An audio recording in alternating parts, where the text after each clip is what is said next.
apart from thanking the Minister and the officials and the ATA and all those who have been involved in this process, it's appropriate this time to also record my thanks as Chairman of the Committee to all the other members of the Committee who were involved in this process, and to acknowledge the fact that the opposition were constructive as we went through the Select Committee process.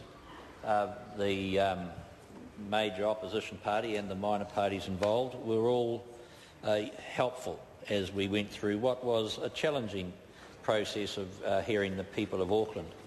The one thing that I am very proud to say, and I want to have this recorded in the Hansard, is this legislation has been drafted by the voices of the people of Auckland, Mr. Speaker, and it's been drafted because the Select Committee listened. And I guess the disappointing thing is that having had the opposition participate in the Select Committee all the way through, that when it came towards the end of the process,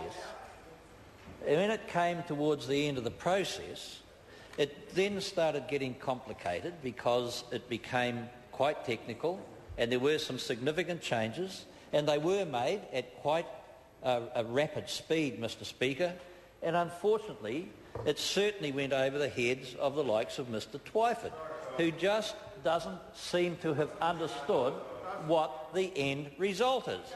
And I know that the opposition have continually harked on about, as I've got to say, many requests were made by people of Auckland to ensure that we didn't corporatise Auckland, that we ensured that the local boards would have their say, that democracy in local government was put back into Auckland, and that actually is one of the things that this government and the Select Committee concentrated on doing. And contrary to what Mr. Twyford likes to keep going on about, I just want to draw the House's attention to a couple of clauses which set out very clearly not only the intent of the government but actually the effect that the legislation will have.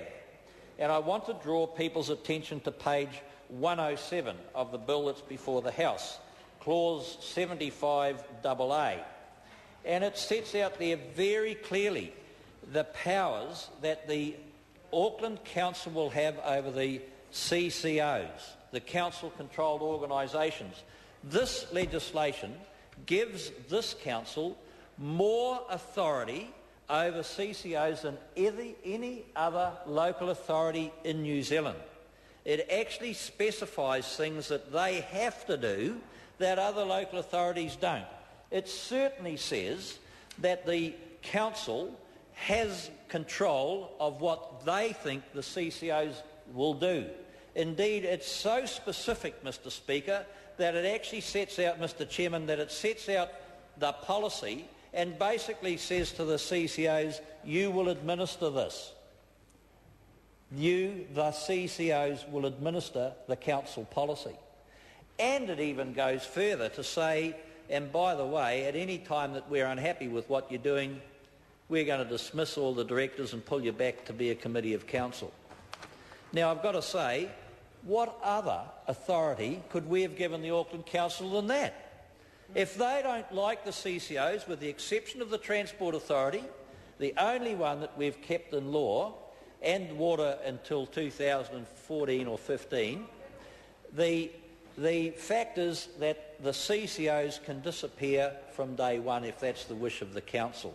From the 1st of November, they are entirely in the hands of the Council. There is public reporting, public accountability. They have to report to the Council. The Council set direction of the CCOs. Quite honestly, Mr. Speaker, I don't know how I can make it much clearer.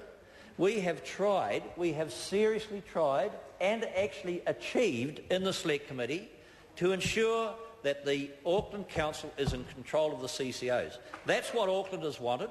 That's what the opposition wanted. That's what the opposition wanted, and what the people of Auckland, more importantly what the people of Auckland wanted. That's what they've got. Read page 107, 75AA. I've got to say, Mr. Speaker, what is really disappointing is that when the Minister and myself went to Auckland, Mr. Chairman, went to Auckland to actually tell the people of the report of the Select Committee. Do you know, it took the like of the Herald reporters just a few hours to actually click on and understand. Unfortunately, that seems to be beyond the ability of the opposition. I just wish maybe that we should get the reporters in the Herald to perhaps take one or two positions so that they can understand in the opposition. I then want to just turn to the matter of the local boards, Mr Speaker, and draw the House's attention to pages 66, 39C and 26, clause 17, page 26, clause 17, which sets out very clearly the responsibilities that the local boards will have. And the point is this, Mr Speaker, the people of Auckland kept saying to us, the opposition kept saying to us, we do not want Wellington telling us how to run our city. We want you to keep out of it. We want to run our city. It's our right to have our city. We want to have our local democracy. So you make sure that we get the powers and the responsibility to run our local boards. And that's exactly what we've done, Mr Chairman.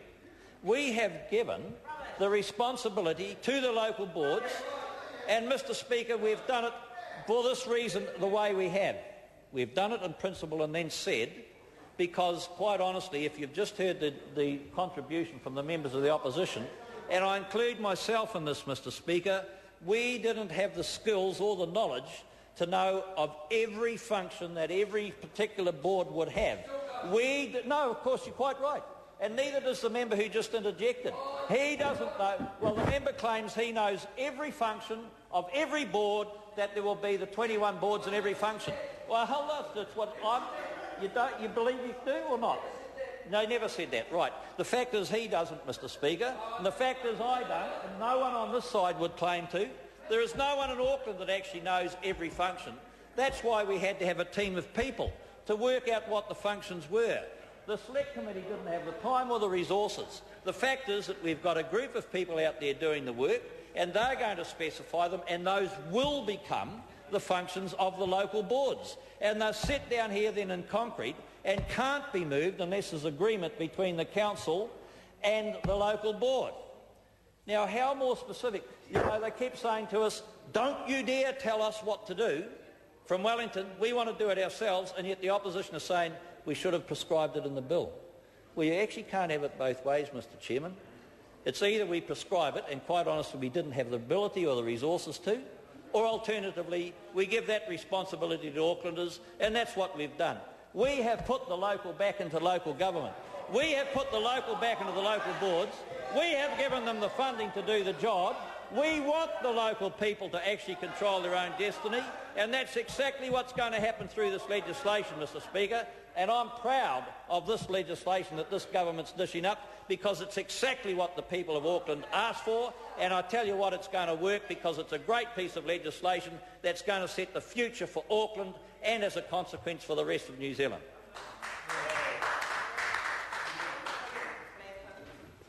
David Clendon. Thank you, Mr Chairman. Well, it has been something of a marathon getting here, and I've only been involved in this longer process for a relatively short time, and was reflecting recently that it is a considerable learning experience witnessing the passing of a bill of this scale, and possibly once in a lifetime, because we don't often see a single piece of legislation that will have such a significant wide-ranging effect as will this bill. And it was a wonderful opportunity to do a great deal of useful and good work. And unfortunately, it would seem that that opportunity has been missed, and that it will be the responsibility of the incoming council to endeavour to make the best they can do, as somebody said, to endeavour to make the silk purse out of what's a distinctly sow's ear of a piece of legislation.